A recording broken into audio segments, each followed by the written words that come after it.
कर दिया गया। मैंने कहा भाई मेरा मामला रफा दफा मत करो, लगाओ मुझ पे, कितने मेरी एफआईआर करोगे?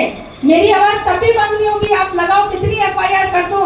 लगातार रात तक मुझे दबाव बनाया गया कि आप इसको रहने दो, इसको काम को चलने दो। मैंने कहा इसकी जांच होगी, आप लोग ये भ्रष्टाचार कर रहे हो, उसकी जांच के लिए मैंने आवाज उठाई है और मैं उठाती रहूंगी। आप कितना भी मुझे दबाने की कोशिश कर लो, कितने विधायकों के फोन, इनके फोन सब लगातार आते रहे, मेरी आवाज नहीं बुलंद होगी। और मैं अकेले नहीं हूँ, मेरे साथ में और भी लोग हैं जो मेरे साथ इस लड़ाई को लड़ रहे हैं। अब दूसरा जो लगातार जो प्रकरण चल रहे हैं कि वहाँ पर हरिद्वार में एक तो मेडिकल व्यवस्था बहुत कम है, जगह जगह गलियों में व्यापार चल रहा है नशे का, हर गली में। पूरे उत्तराखंड का ये हाल है, और तो स्टेटों की बात तो और लोग करेंगे, बट मैं उत्तराखंड की बात कर रही हूँ कि इतना बुरा हाल है नशे का। तो हम अपने बच्चों को जागरूक कर सकते हैं, वही जागरूकता का काम, क्योंकि नशा बेचने वालों को हम बंद नहीं कर सकते, क्योंकि उनका तो शय होती है, बड़े बड़े मंत्रियों की शय होती है, उनके पास उनका बहुत ऊपर तक तार जुड़ा होता है। हम कोशिश तो करते हैं, लेकिन हम सबसे ज़्यादा अवेयरनेस कर सकते हैं, अपने बच्चों को अवेयर कर सकते हैं, जो हमारा भविष्य है। डॉक्टर की ये स्थिति है कि वहाँ पर लगातार कोई हड्डी का ऑपरेशन कराने जाएगा, उसकी मौत हो जाती है। एक हफ्ते पहले आवाज उठाई थी, उस डॉक्टर ने क्या किया कि 13 लाख रुपए का चेक पकड़ा दिया, बच गया वो डॉक्टर।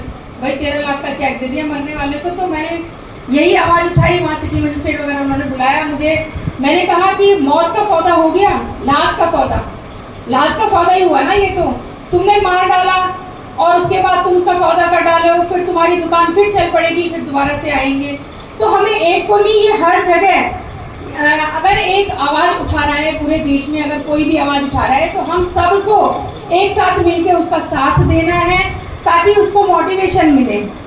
और मैं तो ये उम्मीद करती हूँ कि आप इतने जाबाज यहाँ पर बैठे हैं, मौलाना जी बैठे हैं, आतिश जी बैठे हैं, आप लोगों से मिल चुकी हूँ, बाकी सभी यहाँ पर जो कड़ी हैं, जो एक साथ हम एक मंच के नीचे आए हैं, तो सभी एक दूसरे को सपोर्ट करें, एक दूसरे के कामों में सपोर्ट करें।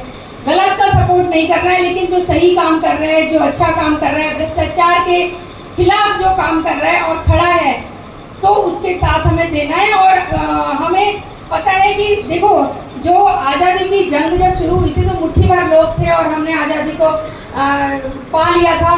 छोटे से कमरे में ही एक बैठक हुई थी और उसी में सारे जो भगत सिंह जी हैं सभी लोग उसमें इन्वॉल्व होकर एक मीटिंग हुई थी। आज देश की देश की जो राजनीति है वो कहाँ जा रही है? नफरतों में। और सबसे पहला काम तो यही है कि सबसे पहले हम लोगों के दिलों से, दिमाग से उस नफरत को दूर करना है हमें। जो प्रयास छोटे से छोटा हर कोई अपने घर से प्रयास करेगा वो देश तक फैलेगा। और पहले हमें अपने घर परिवार से वो प्रयास करना है कि उनके दिमाग में जो ये नफरत का बीज बोया हुआ है उसे हम कैसे दूर करें। इसी के साथ सभी को नमस्कार, जय भारत, जय।